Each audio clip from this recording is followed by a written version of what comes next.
Hi guys, Mike here again. I'm doing a video here. This is basically about how to choose a rev share.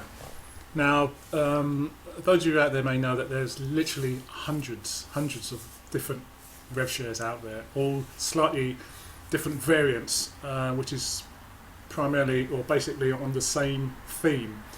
Now, what rev shares basically do is that it gives people who have existing businesses or they're acting as affiliates of other companies, and they therefore have to promote the items for those other companies in turn for getting commission on the sales.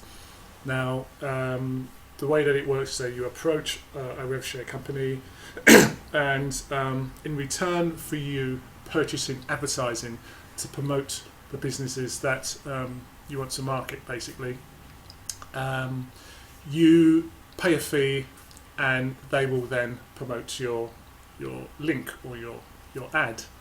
Now with rev shares now, they allow all members of the particular rev share to have access to the profits generated from that rev share.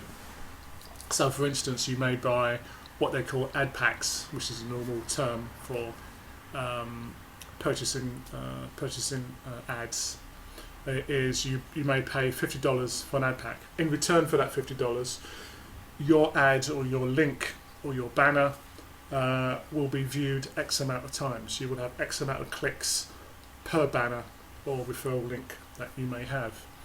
Having paid that $50, the ad pack that you purchase has a lifespan. Depending on the rev share company, the lifespan could be anything from a few weeks or maybe a couple of weeks to maybe 2 months, or I've seen one actually for it's about 2.5, maybe 3 months. So during that lifespan, you're earning on that ad pack. So at the end of when the ad pack actually matures, it reaches, say for example 120 days, that ad pack will mature. Having costed you $50 to start with, you may then get back $55 at the end of that maturity date. So that's basically how a rev share works. So basically everybody wins. You get your business promoted, hopefully you generate business from that, and you also get paid for advertising your business, which is clever. Now, how to choose a rev share? Now, I've got some notes down here for you to go over with you. One of the first things that I do when I'm looking to source a rev share is, first and foremost, is who owns it. Who is the owner, the CEO, the admin, or whatever, who is in control of the company. I pay a big importance on that, because what is the history of that person? Where do they come from? Are they a former scammer, or are they somebody who's very reliable and has a fantastic track record? Now, I know who you'd prefer to go with. So everybody's looking for somebody who has a great track record and somebody you can rely on to actually take that business forward. Now, on that basis, there's only a few. There's a very few of them out there who will qualify for that status. Having passed that particular hurdle, I will then go and find out what their visibility is. Is there a photograph of them? Can you see who it is? Who actually owns the company? Who runs it on a daily basis? Also, join their Facebook groups. And when you're in their Facebook groups, you will then talk and chat or just view what people are saying about the program. How's it progressing? Is everybody getting paid? Are they getting good traffic? Whatever. So you can get the inside inside gist as to how the program is doing, what it's promoting basically, and is it providing what it says it's providing. So that's very important. Also, how long has it been running? What a lot of people tend to do is join sites that are actually in beta mode. Now, unless you know who the owner is, you could be investing for anything, investing in anything, or for anything. You don't know. There's no track record because it's beta testing. So you have to know. That's why it's important to find out who actually owns it. If you don't know who owns it and it's in beta mode, and they say we've got 14 days in which to launch, buy your place now, what are you buying? Because there is no track record. You could be buying anything. You don't know. So you have to know what it is you're buying and who you're buying from. So that's very important. Now, another point is the rate in which they're offering. Now, there are some rev share companies out there who are offering astronomical rates for advertising or being a member of a particular website. That is an instant red flag, because there is only so much that can be generated in order to pay out to the members and at the same time keep the business profitable. It's very difficult. It's a very fine line as to the funds coming in for advertising and the funds going out to all the members. So that has to be, at the same time it varies all the time, because there are some times throughout the month where more people buy advertising. They want to promote. So more funds come in because people are buying more advertising. And it could be other times, I don't know, holiday time, Christmas time, where that amount goes down. So the actual rate that is being paid out to the members is going to fluctuate because of all these external factors that are going to affect the site.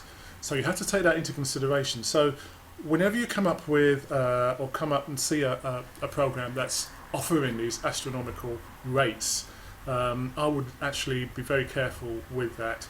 I only look for rev shares that pay between 1% and 4%. Now, a lot of people say, well, how can you go with 1%? What's that? What percentage are you getting from your bank? You know, and I would say on a yearly basis, well, what percentage are you getting from your bank? Here, 1% on a daily basis, you can't grumble with that. It's still a good rate. All right, it's not 8%, it's not 9%, but you want a company that is going to be there in a few months' time, in a few years' time, whatever. You want that company to be there. You want to be able to go to bed and wake up in the morning knowing that that company, although it's paying a low rate, is still going to be there and you're making a profit. That's the attitude to have. It's a mindset. You should give yourself a mindset in which you're not too greedy. What you want is something that is stable and consistent. That's very important, especially in the rev share game. Also, check out the Alexa rating of the program. How's it performing? Is it a steady incline, indicating that the business is growing at a steady pace, or is it one of these crazy high type things that just goes straight up, and in no time it kind of peaks because there's no other people coming into the company? Just have a look at that, run it by it, and see how the rev share is actually progressing. Some of the big rev shares, the successful rev shares, of which there are a handful, you will see that they're like a steady growth. It goes down occasionally because of external factors. There are a couple of large rev shares at the moment who are very solid and very good, and you just know they're going to be around for years, but have been affected by external things such as PayPal refusing to be involved with rev share. But they are still good companies. So on that point, I'm going to go through another one. It is compulsory repurchase. Some sites have a compulsory repurchase, and this is enforced in order to protect the company from running out of funds, basically. So basically, that is whatever earnings that you make. On some of these sites, you're subjected to putting 50% back into the business. Therefore, the business is having a constant inflow of cash into the business, and that's a good thing. Okay, you can take 50% out of your profits, but you know that site has a solid footing, because all the members are going to be putting 50% of all their profits back in, and they're going to be paid on a regular basis. And so the more likelihood is that the business is still going to be there in months to come or years to come. So that's not a bad thing. I think it's a good thing, and it's one of the things that I tend to look for in a site. However, I am in a couple who don't actually have that feature, but because of who owns and runs the site, I'm confident that other things are in place to actually solidify the base of the company. Also, check whether or not it's got a maximum withdrawal, just so that in the business there are unscrupulous people who were affecting some rev shares with duplicate accounts and stuff like that, but a lot of the rev share now are actually stamping down on that and weeding them out and banning them for life. So that part of rev share is on its way out, and I'm glad that a lot of the owners have seen that and have more or less stamped that out, because it's very difficult, almost impossible to do that now without being traced. And the last thing is basically the obvious: is do your due diligence. Check out the companies. If you've got a good feeling about them, just air caution and put it to one side. Just do a little bit of digging. Go on the Facebook groups, ask other people, see what they think, and just use a bit of common sense. And you'll find that you will avoid some of the rev shares that pop up one day and they've gone at the end of the week. The majority of rev shares do not last longer than 6 months. 6 months is kind of like the bench test. You know, if a rev share has lasted 6 months, you know that they're doing something right. They're doing something right. There's a lot that's been out recently who kind of, you know, it can't even last 6 weeks because the plan is not there. They haven't strategized. They haven't done their homework as far as how to run a rev share. So that's it, guys. Those are the basic things to look out for as far as choosing a rev share. And all I can say is good luck, be careful out there, and I'll see you guys in the next video. Okay, bye.